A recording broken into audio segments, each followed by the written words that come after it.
À chaque réveil, chaque balade à l'extérieur, à chaque coup d'œil, chaque battement de cœur, on sent l'inquiétude qui s'installe en toute quiétude.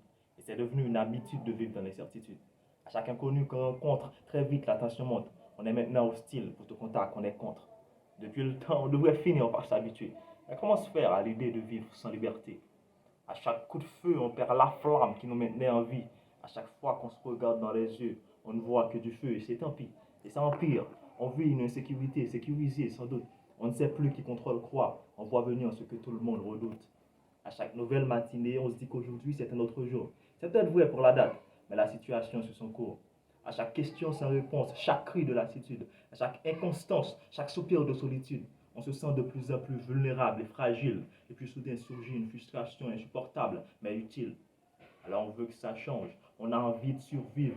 Ce texte est le SOS d'un citoyen pris possible, qui a peur de sortir, qui a peur du lendemain, qui a envie de s'enfuir tant qu'il peut partir loin. Prisonnier dans son pays, étranger pour son prochain. Il ne veut pas qu'on l'oublie, mais qu'on lui tient la main.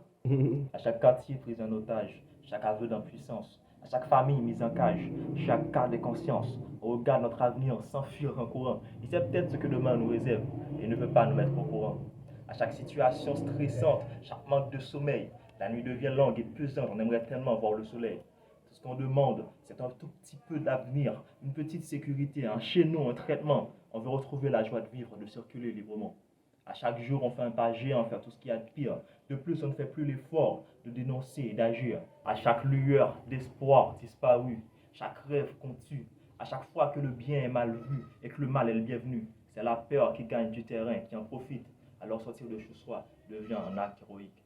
Mais on veut que ça change, on a envie de survivre. Ce texte est le SOS d'un citoyen plus possible, qui a peur de sortir, qui a peur du lendemain, qui a envie de s'enfuir tant qu'il peut partir loin. Prisonnier dans son pays, un danger pour son prochain. Il ne veut pas qu'on l'oublie, mais qu'on lui tienne la main.